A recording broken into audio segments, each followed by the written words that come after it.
Pai,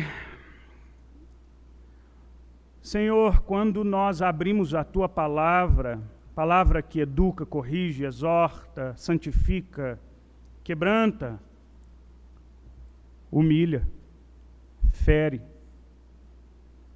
cura, traz vida.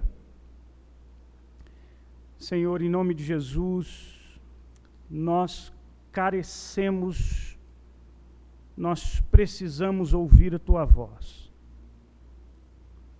E é por isso que nós,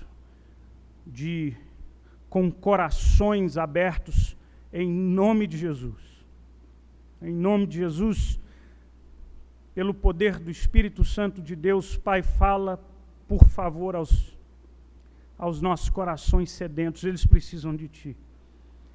A gente precisa de alento, a gente precisa de direção, a gente precisa de consolo, a gente precisa entender coisas que não entendemos e ainda que não haja compreensão, que haja graça, direção, força, renovo, vigor, que vem de Ti e só pode vir de Ti. Nós louvamos o Teu nome porque a Tua palavra é santíssima. E nós, reverentes, nos colocamos diante dela para ouvi-la. Em nome de Jesus. Amém, Pai. Irmãos, vocês já viram aqueles filmes que começam com um fim e voltam para o começo, meio, fim? Sabe aquela cena, aquele filme que começa com a cena do final e aí depois volta lá atrás da história e a história começa a ser relatada e você vai entender. E aí o começo vai reencontrar com o fim. Ficou confuso, não ficou? De repente você vai ver aquela cena de falar, agora eu entendi. O capítulo 4 de Daniel começa assim. Começa com o fim. Nabucodonosor, o grande rei da Babilônia, começa os 3 primeiros versículos louvando a Deus. Ele começa adorando o Senhor. Mas agora parece que a oração de Nabucodonosor é diferente. Sabe por quê? Porque quando você percebe os detalhes, a gente está no capítulo 4, no capítulo 1, a gente vai vendo um processo gradativo em que Deus vai trabalhando o coração de Nabucodonosor. Capítulo 1 que a gente encontra Nabucodonosor admirado com a sabedoria daqueles jovens que foram levados dos cativos da Babilônia e foram separados para servir ao rei, e eram muito, muito mais sábios do que todos os outros jovens. E então a gente encontra nos versículos 19 e 20 Nabucodonosor impressionado. No 2º capítulo, a revelação do seu sonho. Segundo capítulo, a gente já pregou aqui também, Nabucodonosor tem um sonho mirabolantíssimo que o deixa atordoado, e ele então chama os sábios, os magos, para que revelem não só a interpretação do sonho, como o próprio sonho. E ninguém pôde revelar esse sonho, e os próprios magos e feiticeiros, que eram funcionários do rei, diziam: rei, ninguém pode fazer, não há humano que faça isso, senão os próprios deuses. Daniel entra na história ameaçado de morte, porque aquele rei irado, sem a interpretação do seu sonho, impiedosamente decreta a morte de todos os sábios, o que incluía Daniel. O Senhor dá a revelação do sonho e a sua interpretação a Daniel, e o que a gente vê ali é Nabucodonosor dizendo que não há Deus, ele é Deus dos deuses. E aí então a gente pensa, agora esse homem está crente. Não. Ele reconhece que há um Deus em Israel, no meio do panteão de todos os outros deuses, assírios, fenícios. E aí então a gente vai para o capítulo 3, os amigos de Daniel são levados para aquela fornalha ardente. E mais uma vez Nabucodonosor é chacoalhado com um testemunho vivo de que há um Deus poderoso. E a história vocês conhecem, aqueles amigos jogados na fornalha, confiantes em o Senhor, se Ele quiser, Ele nos livrará. E então o rei vê que naquela fornalha estavam não só os amigos de Daniel, mas havia alguém mais, um santo, alguém diferente. Aqueles rapazes saem intactos da fornalha, sem cheiro de fumaça. E aí a oração então de Nabucodonosor é: bendito seja o Deus de Sadraque, Mesaque e Abednego. Que Deus é esse? É um Deus que é grande, mas ainda não é o Deus de Nabucodonosor. E aí então a gente chega no capítulo 4. E no capítulo 4, ele começa dizendo no versículo 2 que ele exalta a Deus e convoca os povos como testemunha. E que ele invoca os povos como testemunha dizendo: eu vou exaltar um Deus pelas maravilhas que ele tem feito para comigo. Os versículos que se seguem dizem: eu bendisse ao Altíssimo. A gente vai ver, versículo 34, por exemplo, nós já lemos aqui. Eu bendisse o Altíssimo, louvei, eu glorifiquei ao que vive para sempre, cujo domínio é sempre eterno. Versículo 35 diz: eu exalto, glorifico o Rei dos céus. Irmãos, para que você entenda, um resumo aqui do capítulo e do sonho que eu li rapidamente. Na verdade, eu li a interpretação do sonho. Nabucodonosor, no conforto do seu palácio, tem um sonho que o deixa extremamente perturbado. A cena se repete. Quando há um sonho desse, ele invoca os seus funcionários, magos, a trupe de encantadores, feiticeiros, para interpretarem um sonho. Eles não são capazes de interpretar, mas naquele reinado tinha um rapaz chamado Daniel, que era um homem de Deus. Então Nabucodonosor chama a Daniel e lhe conta o sonho. O sonho é basicamente isso: ele vê uma grandiosa árvore, cujo topo chegava até os céus, uma árvore tão alta quanto larga essa árvore era, lá nos versículos 10 e 11, você pode conferir essas informações. Essa árvore era tão abundante, tão viva na sua folhagem, que ela tinha a capacidade de alimentar todos os seres viventes. Essa árvore era frondosa, tanto para alimentar os seres viventes, como para dar morada às aves dos céus. Mas de repente, nesse sonho, na descrição de Nabucodonosor, ele vê um vigilante, ou talvez na sua versão chame de sentinela. Mas ele percebe que esse vigilante, essa sentinela, é diferente, é um santo. Ele diz que então, na sua visão, essa sentinela vem do céu ordenando que essa árvore fosse cortada, seus galhos, suas folhas, os seus frutos, e que nada mais restasse senão o toco e as suas raízes fincadas nos solos. E além das raízes fincadas no chão, cadeias de ferro e bronze que atavam as raízes ao chão. Quando Daniel ouve esse sonho, ele fica alarmado, e Daniel chega a dizer que desejava que aquele sonho fosse um sonho para os inimigos do rei. Daniel diz: rei, essa árvore é o Senhor. O teu reino é grande, majestoso. O Império Babilônico, irmãos, era enorme. Nabucodonosor foi um grande conquistador. Aqui a gente tem o que os historiadores chamam de o segundo Império Babilônico. Foram dois momentos distintos, espaçados no tempo, mas agora esse grande império que encontra o seu apogeu debaixo do reinado desse homem, Nabucodonosor.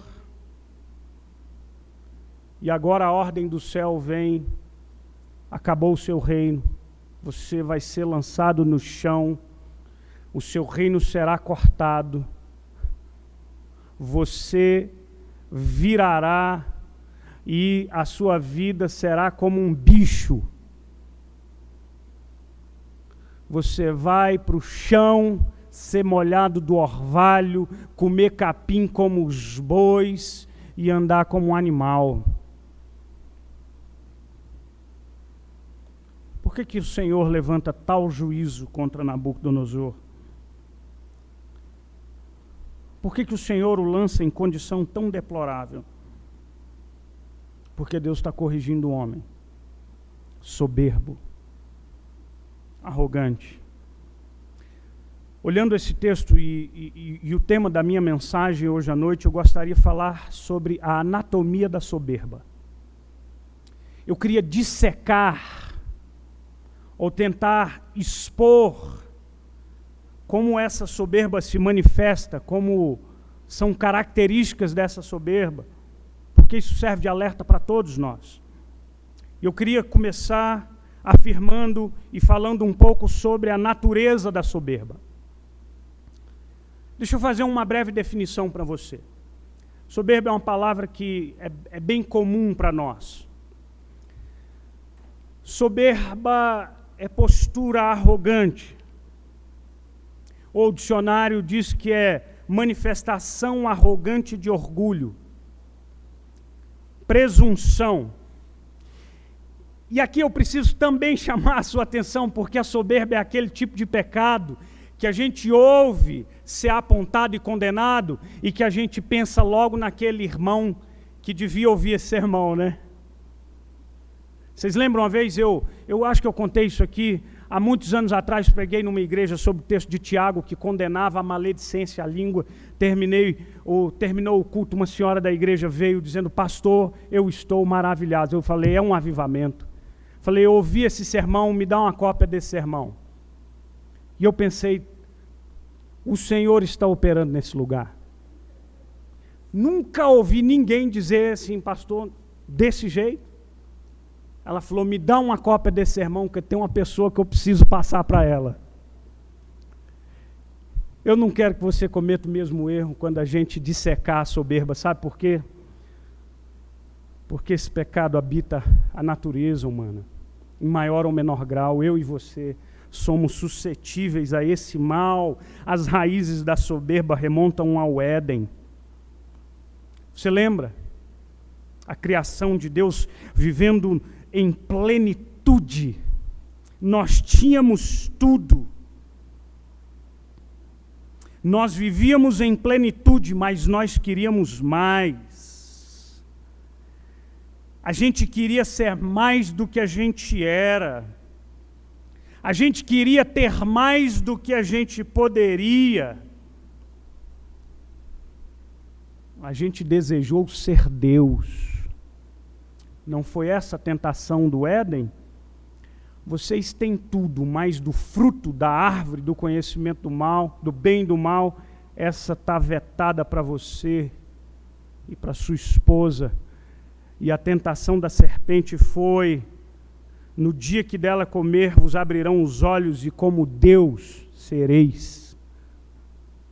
Como é tentador ser como Deus. Irmãos, o orgulho ou a soberba são extremamente perigosas.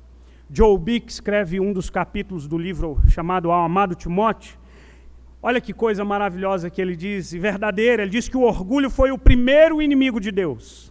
Foi o primeiro pecado e será o último que largaremos na morte. Joe Bick cita um outro autor dizendo o seguinte: o orgulho é a camisa da alma, é a primeira a ser vestida e a última a ser despida.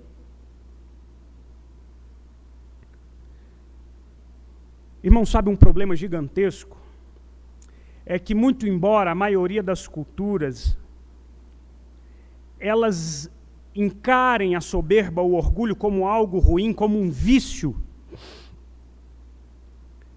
a soberba, ela tem uma capacidade incrível de metamorfose. Ela se disfarça. Você sabe que a soberba pode se disfarçar, inclusive, de humildade?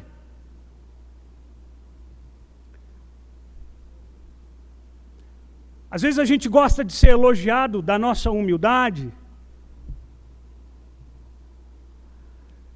Ou os amigos que brincavam, rapaz, eu vou escrever um livro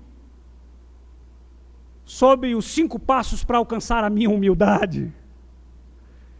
E o Tim Keller diz que a humildade é uma senhora tímida. Quando você começa a falar da sua, ela vai embora. A soberba se disfarça de pretensa humildade. Sabe aquela humildade que me gratifica, porque afinal de contas, quando eu sou reconhecido como tal, eu passo a ser melhor do que você. Por outro lado, é muito fácil também dar outros nomes para ela. Às vezes a soberba se disfarça de amor próprio. Ela também tem a capacidade de, metamorfoseando-se, tornar-se autoestima, força de vontade. Eu não sou soberbo. Mas essencialmente, irmãos, a soberba é maléfica. C.S. Lewis escreve no seu livro Cristianismo Puro e Simples, tem um capítulo que chama O Grande Pecado, é assim que ele chama a soberba. Ele diz que a soberba é o grande pecado, sabe por quê? Diz C.S. Lewis, é pela soberba que o demônio se tornou demônio. O orgulho conduz a todos os outros pecados. E ele diz que a soberba é o mais completo estado da alma ante Deus. Essa é a natureza da soberba. Natureza essa que está entranhada no nosso gene edêmico, pecaminoso, caído. Segundo lugar, eu falei sobre a natureza da soberba. E um segundo aspecto da soberba que eu gostaria de falar são as manifestações da soberba. Bom, eu já disse aqui que a soberba, ela naturalmente, ela tem esse aspecto anti-Deus. E a gente vê isso na vida de Nabucodonosor. Sabe por quê que a soberba é anti-Deus? A gente já citou aqui. Porque o soberbo é aquele que acha que não precisa de Deus. Aliás, ele mesmo, ainda que ele não reconheça isso, lá no fundo, no fundinho da sua alma soberba, ele acha-se semideus. Eu não preciso de mais ninguém. E ele se acha semidivino porque, de alguma forma, o soberbo tem a ilusão de que todas as suas conquistas são fruto dos seus maravilhosos e inteligentes e sábios esforços. Ele é autossuficiente. J.C. Manhane escreveu um livro sobre humildade. E ele cita sobre o orgulho, ele diz assim: o orgulho é uma atitude de autossuficiência e independência para com Deus. E completa, e de farisaísmo e superioridade para com os outros. Eu estou falando das manifestações da soberba, então eu estou dizendo que a soberba te coloca distanciado de Deus. Porque o soberbo acha que não precisa de Deus. Em segundo lugar, a soberba, ela também te distancia, ela tem um efeito comunitário. E você já parou para pensar, e falando da natureza da soberba, o C.S. Lewis também no mesmo livro, ele diz uma coisa muito curiosa, ele é muito perspicaz e ele diz o seguinte, que o orgulho, ele é essencialmente competidor. Já parou para pensar? E aí ele diz assim, o orgulho não sente prazer em possuir algo, mas em possuir algo mais do que o próximo. Quem é pai de criança, especialmente se as crianças são de faixa etária semelhantes ou gêmeos. Dá uma coisa para um filho e não dá para o outro. Problema. E o problema não é o valor do objeto recebido. O problema está na simetria. Como ele sim e eu não? Lá na sua casa, por acaso, acontece aquela velha história entre os irmãos. Mas foi ele. Fulano vai fazer isso. Eu conheço isso puramente literatura, tá, irmãos? Fulano faz isso. Por que eu? Por que não o outro? Porque a assimetria só é questionada quando se ganha. Quando se doa, a assimetria está valendo. Nabucodonosor foi realmente um homem admirável sob muitos aspectos. Eu disse que ele foi o grande líder desse império chamado neobabilônico. Sob a sua liderança, esse império conheceu o seu apogeu. Esse homem conquistou terras, subjugou reinos, povos, acumulou riquezas. Nabucodonosor construiu uma cidade majestosa, arquitetonicamente falando. Aliás, há ruínas, reveladas arqueologicamente, há ruínas que apontam para essa grandiosa construção babilônica. Esse homem foi um dos responsáveis por uma das 7 maravilhas do mundo antigo. Você já ouviu falar dos jardins suspensos da Babilônia? E eu fico imaginando assim, Nabucodonosor saindo para a sacada do seu palácio, no seu pináculo diabólico, dizendo: eu sou o cara. Isso não está na Bíblia, é a minha versão, tá, irmãos?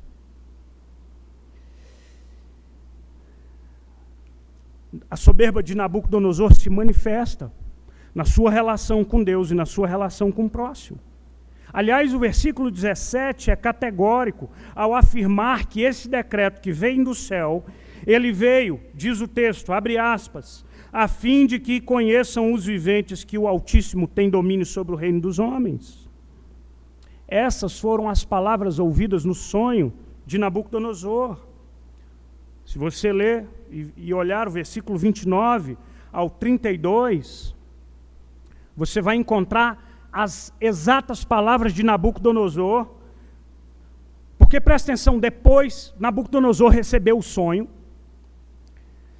foi interpretado, mas o tempo passou, não se há uma precisão. A Bíblia usa uma figura de linguagem, dizendo quanto tempo ele ficaria, 7 tempos, a gente não sabe, não faça contas e matemática com números simbólicos, pode ser perigoso.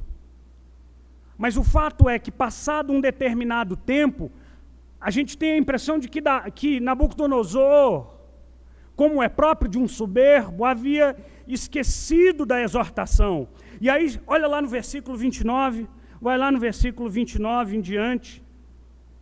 Ao cabo de 12 meses, passado um ano, passeando pelo palácio real da cidade babilônica, aí eu fico imaginando ele caminhando no palácio real, vendo o seu palácio de grandes colunas, grandes muralhas. Falou o rei e disse: não é essa a grande Babilônia que eu edifiquei para a casa real com meu grandioso poder para a glória da minha majestade? E aí diz o texto bíblico que falava ele ainda quando a voz do céu, ele ouviu uma voz do céu dizendo: a ti se diz, ó Nabucodonosor, já passou de ti o reino. E aí, até que aprendas que o Altíssimo tem domínio sobre os reinos dos homens, e ele o dá a quem quer. Você sabe o que Deus está dizendo para Nabucodonosor? Ei, escuta, seu soberbo, Você só é rei porque eu deixo que você seja rei. Mais do que isso, você só é gente porque eu te fiz gente. Você só respira porque eu te dou ar para respirar. Pois agora, para tratar a sua soberba, você vai para o chão.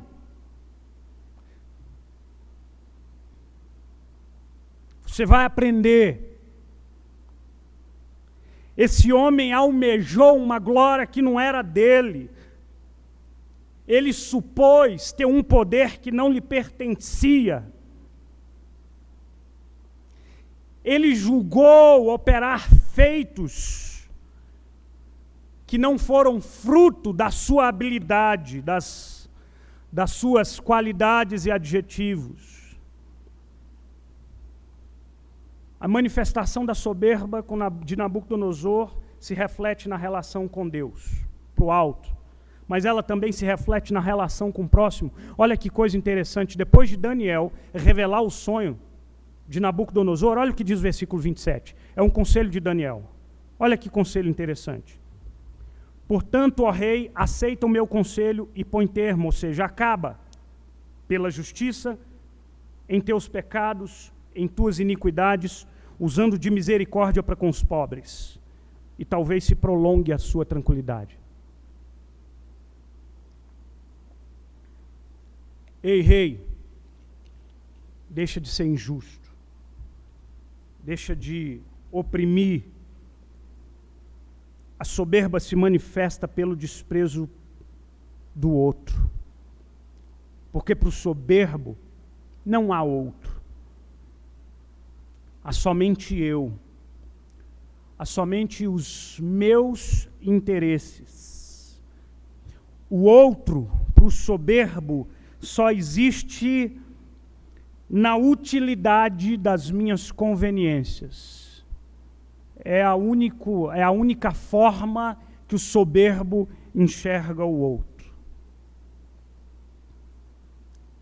A natureza da soberba, as manifestações da soberba. Terceiro lugar, os perigos da soberba.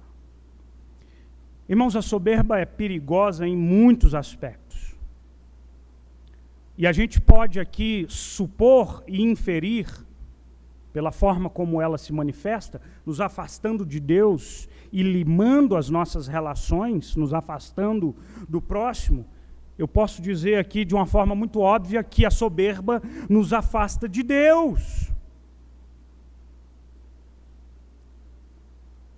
Porque as minhas vitórias são fruto dos meus feitos.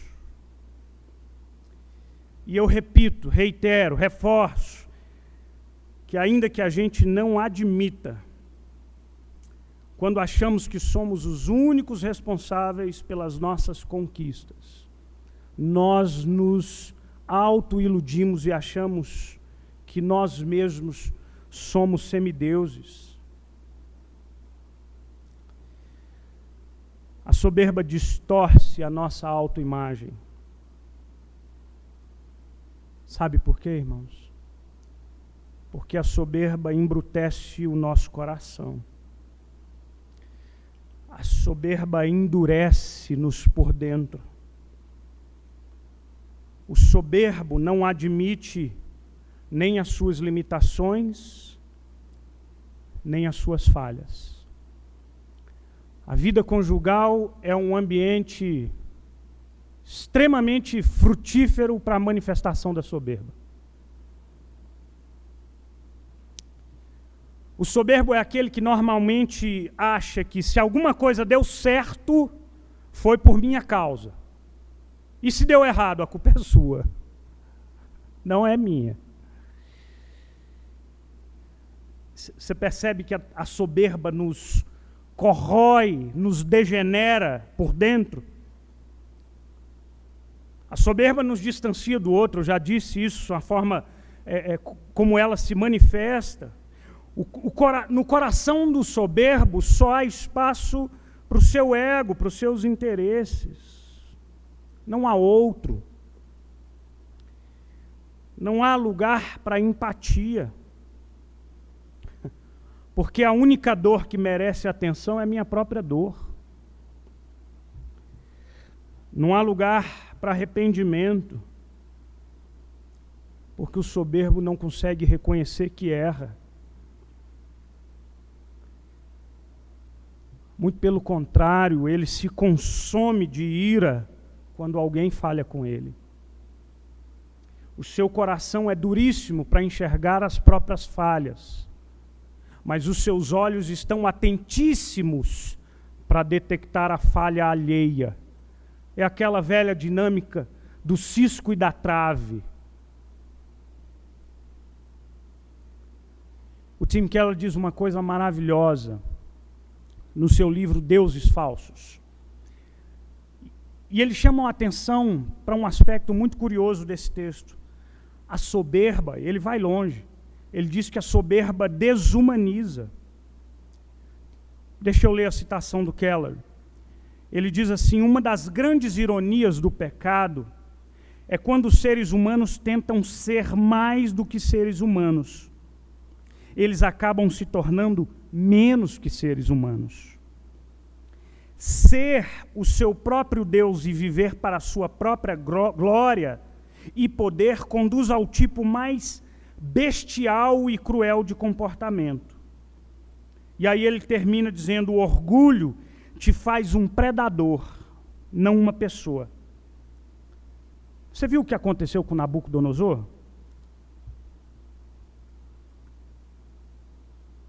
Ele virou bicho. E é curioso a gente pensar, os teólogos discutem, há uma enfermidade, há um transtorno mental chamado zoantropia, e suas variações, um outro chamado licantropia. Zoantropia é o sujeito achar que é um animal e agir como um animal. O fato é, correto ou não o diagnóstico, uma coisa é certa: Deus lançou sobre ele essa enfermidade, porque essa enfermidade não foi acidental, foi juízo divino. Você percebe por que a Bíblia alerta a mim e a você acerca da soberba? Você entende isso?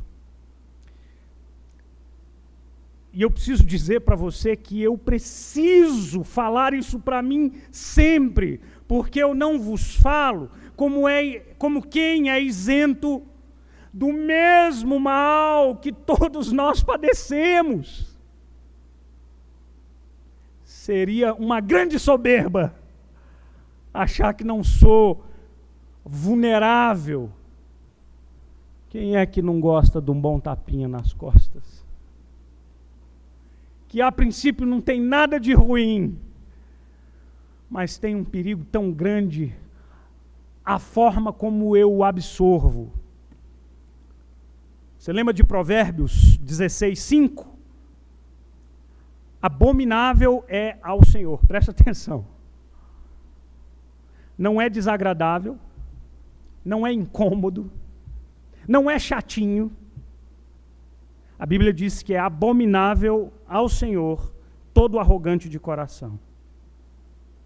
Mas vem mais por aí. É evidente que não ficará impune. Diz o Senhor, não eu. Provérbios 16, mesmo capítulo, versículo 18. E aí você e eu conhecemos mais esse texto. A soberba precede o que, irmãos? A ruína. E a altivez de espírito, a queda. Ou Tiago, capítulo 4, Novo Testamento. Antes ele dá maior graça, pelo que diz, Deus resiste ao soberbo, mas dá graça aos humildes. 1 de Pedro 5:5, cingi-vos todos de humildade, porque Deus resiste ao soberbo, contudo aos humildes concede graça. E aí a gente podia passar uma noite citando versículos que condenam a soberba. Mas eu quero caminhar para o meu último ponto. A cura da soberba. Irmãos, Nabucodonosor, olha que coisa curiosa. O Senhor o alertou, e o Senhor o avisou que se houvesse arrependimento em seu coração, o seu reino lhe seria devolvido.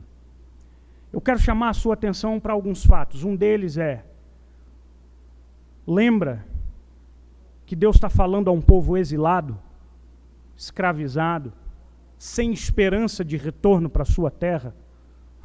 A mensagem do Senhor é como quem diz, se há graça para Nabucodonosor, quanto mais há para mim e para você. Há sempre um caminho de volta. Há cura para a soberba. Mas às vezes, a cura que passa pelo processo de redenção, às vezes esse processo é doloroso. Porque quem quer viver precisa morrer. Quem quer ganhar tem que perder. O reverendo Heber Campos Júnior diz assim, no seu livro Amando a Deus no Mundo: a nossa história é um relato de redenção, e toda a redenção do ser humano envolve uma mudança drástica em que eles deixam de ser amantes de si mesmos para serem amantes do Senhor. Irmãos queridos, bem no início do culto, eu disse que vim de um velório. Essa semana foi amarga para nós. Sexta-feira, descobri que um rapaz, um homem próximo da minha idade, 40 e poucos anos de idade, era membro lá da primeira igreja de Ceilândia, na época que eu fui pastor, o Abel. Você soube que o Abel morreu, Covid? Não soube. Sexta-feira. Sábado, à noite, de tardezinha, a gente estava voltando para casa, e aí um parênteses, eu não estou nem... As notícias dos nossos irmãos aqui, o filho da dona Ruth, o Giovanni, que foi presbítero nessa igreja, e uma pessoa querida de muitos, que a igreja lamentou sua perda. O irmão Ranier, esse é o nome dele, pai do Reiner. Isso para citar algumas. Chegamos sábado de tardezinha em casa, no elevador, uma vizinha disse: vocês souberam da nossa vizinha que morreu? Não. Quem? Irmãos, uma moça de 32 anos de idade, mãe de gêmeos. A própria condição da gravidez debilita de alguma forma, baixa imunidade, 32 anos, grávida, mãe de gêmeos. Morreu. Salvaram o bebê. A gente entrou em casa. Não foram 2 horas após a gente tomar conhecimento dessa trágica notícia, o colega pastor me manda mensagem no Zap. Menina, 23 anos de idade, noiva, morreu.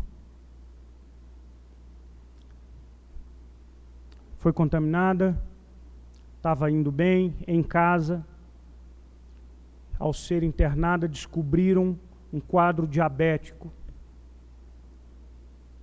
e que parece ser aquilo que a debilitou rapidamente. Ontem, foram para o hospital de manhã, foi internada de manhã, HRT, uma parada cardíaca de manhã, outra parada cardíaca da tarde, óbito.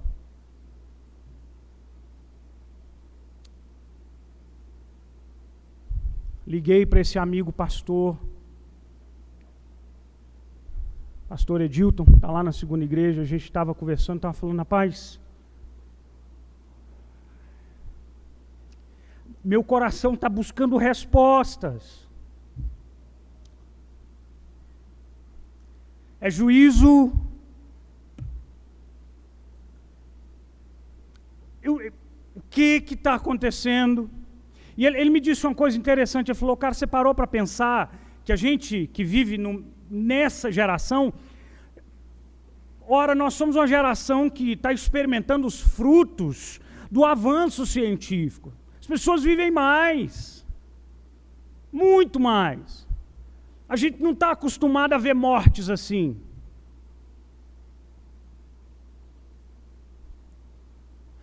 Peste negra, 1918, por ali, início do século, salvo engano, foi entre 40 e 50 milhões de mortos.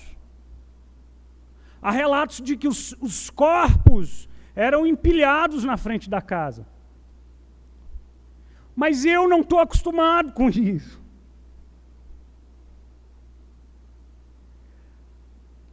Aí eu peguei o meu telefone, liguei para a tia, destruída. Peguei o carro, corri lá na casa deles.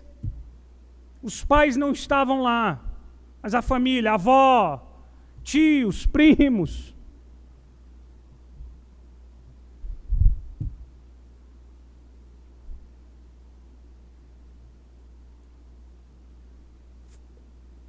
Não tenho respostas.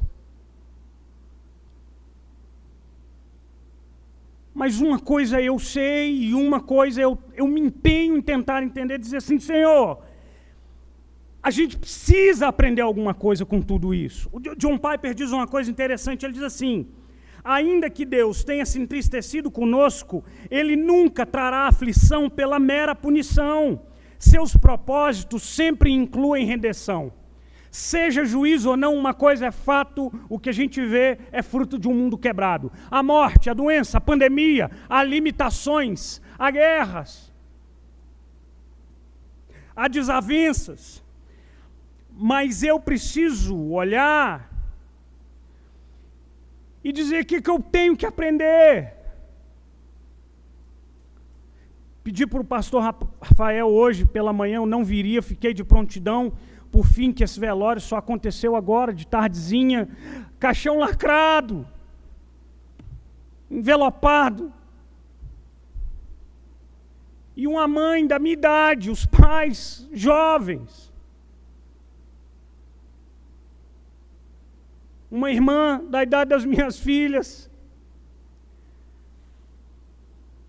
Meu Deus, eu ficava olhando, Senhor, isso não está certo. Uma mãe não podia enterrar o seu filho.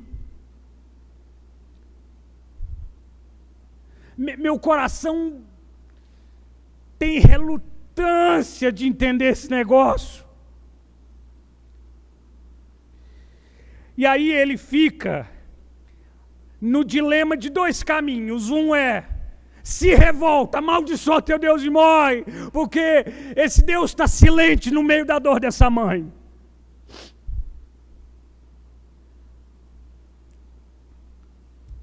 Mas eu não dou conta de caminhar por esse caminho. E aí tem um outro caminho que me é ofertado. O outro caminho é aceita a sua finitude, você é pó e você vive se esquecendo disso. Você vive se esquecendo de que a vida se passa como um breve pensamento, de que eu e você somos limitados, de que nós não podemos controlar a vida, de que nós não determinamos os nossos dias.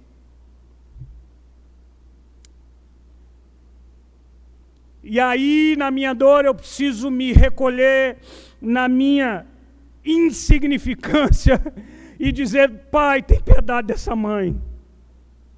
Porque entendeu, não vou. Mas o consolo do Espírito Santo é certo.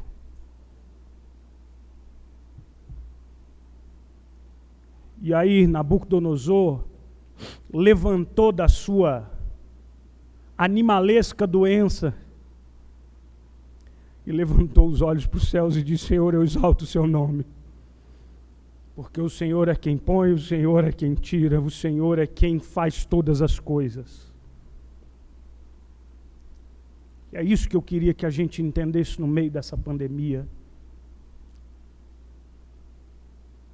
Que a gente entendesse quão pequenino a gente é. A gente é frágil demais, gente. A gente não sabe nem se a gente chega em casa quando sair da igreja. Mas eu quero concluir lembrando uma coisa muito importante para mim e para você.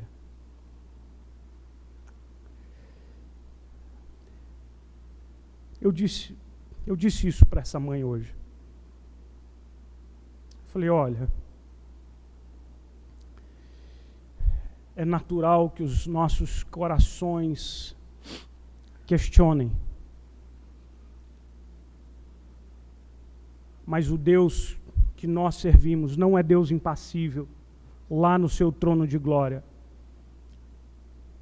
Ele é um Deus que também enterrou o seu filho. E o filho dele não morreu por doença ou limitação. O filho dele morreu porque ele se entregou por mim e por você. Foi.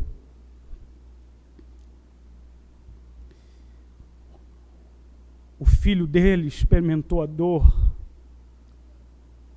para que essa miserável morte não seja a última palavra no corpo defunto daquela menina. Porque a morte não pode segurar aquele corpo. A vida eterna e plena com o Senhor e ressurreição do corpo. E glorificação e vida plena, a mais plena possível. O Deus que nós servimos é o leão que se fez cordeiro, o rei que se fez servo, o santo que se fez maldito, o justo que assumiu o lugar do injusto, aquele que morreu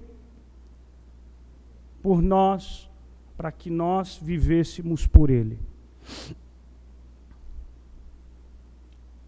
Essa é a lição do capítulo 4 de Daniel.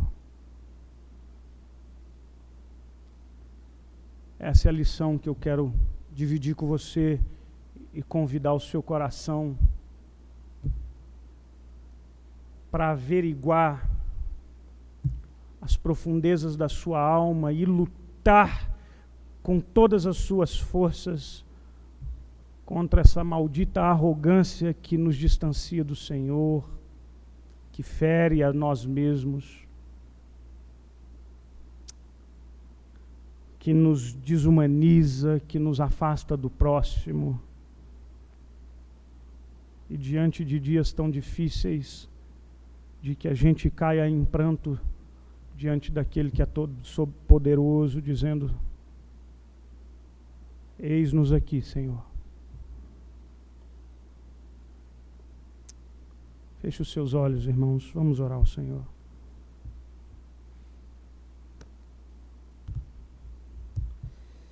Pai Santo,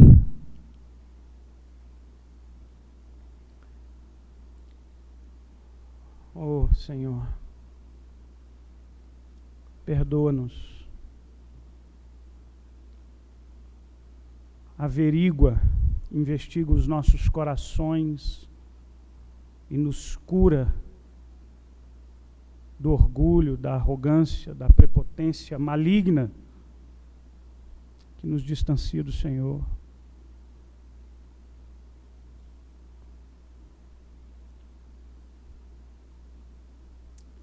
A morte daquela menina nos faz pensar consternados acerca do que momento é esse que a gente está vivendo.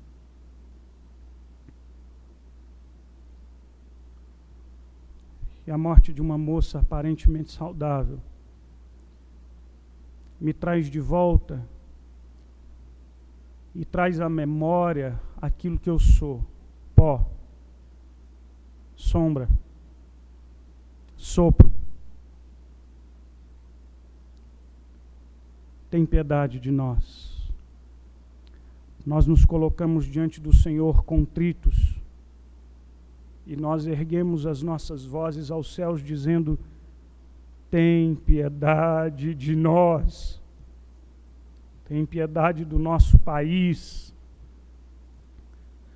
Tem piedade do que sepultou o seu querido ente. Tem piedade daquele que geme sem um trabalho e sem ter com que comer. Tem piedade, tem misericórdia. Socorre-nos, Senhor. Socorre-nos. Porque nós já temos aprendido. Cuida do teu povo, cuida de cada um de nós, em nome de Cristo Jesus, o nosso Senhor. Amém, Pai. Deus nos abençoe, irmãos.